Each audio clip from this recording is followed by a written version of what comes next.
الرحمن الرحیم باب لا صلاة قبل العیدین ولا بعدہما۔ عید کی نماز سے پہلے اور عید کی نماز کے بعد پہلی بات تو یہ ہے کہ یہ حالات بدلے اور پلٹے، جس ماحول میں ہم نے آنکھ کھولی ہے، ہم یہاں پر مساجد کے اندر عید کی نمازیں پڑھا رہے ہیں، لیکن اصل میں عید کی نماز کے لیے آج سے کوئی 35-40 سال پہلے عیدگاہیں ہوا کرتی تھی، ان عیدگاہوں میں عید کی نماز ہوا کرتی تھی۔ اسی لیے فقہا نے آج کل یہ مسئلہ بھی لکھا ہے کہ اگر کوئی ضرورت شدیدہ نہ ہو، یہ تو ضرورت ہے کہ اب شہروں میں جگہ ہی نہیں بچی، تو ضرورت کی وجہ سے ہم مساجد میں جمعہ عید کی نماز پڑھاتے ہیں۔ اس کی وجہ یہ ہے کہ شہروں میں جگہ ہی نہیں ہے، پیر رکھنے کی جگہ نہیں، تو عیدین کے لیے جگہ کہاں سے لے کر آئیں۔ لیکن اگر کس علاقوں میں جگہ ہیں تو اہتمام عیدگاہ میں ہی کیا جائے، عید کی نمازیں بڑی کھلی جگہ میں پڑھی جائیں۔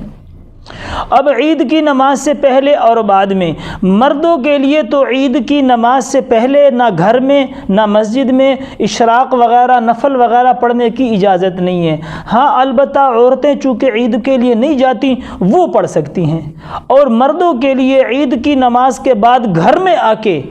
عید کی نماز پڑھنے کے بعد گھر میں آ کے نوافل پڑھنے کی گنجائش ہے، لیکن عیدگاہ میں یا اسی طرح ہمارے یہاں عید کی نمازیں مسجدوں میں ہوتی ہیں تو مسجدوں میں نماز پڑھنے کی اجازت نہیں۔ حضرت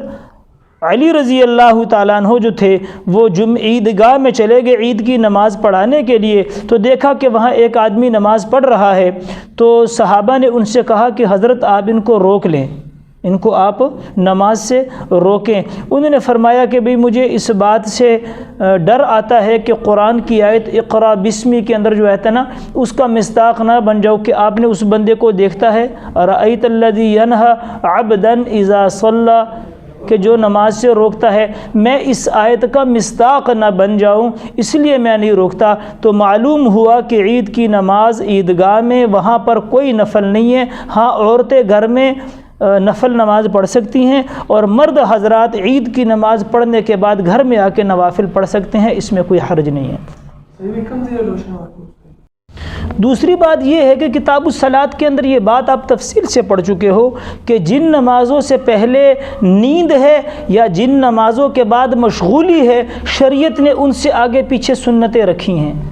تاکہ آدمی نیند سے اٹھے تو سنتیں پڑھ لے، تاکہ نیند اڑ جائے اور بشاشت کے ساتھ فرائض پڑھے۔ اور جن نمازوں کے بعد مشغولی ہے تو یہ نہ ہو کہ نماز پڑھنے کے بعد صرف مشغول نہ ہو جائے، بلکہ نماز کے بعد بھی سنتوں میں مشغول ہو۔ اور عیدین کی نماز چونکہ یہ 10، 10:30 بجے، 8 بجے، 9 بجے ہوتی ہیں، ایک تو اس میں نہ نیند ہوتی ہے نہ سستی ہوتی ہے، نمبر 2 سال سے لوگ اس کا انتظار کرتے ہیں، صبح سے لوگ اس کے اہتمام میں رہتے ہیں، اس لیے ان سے پہلے آگے پیچھے نوافل نہیں رکھے گئے۔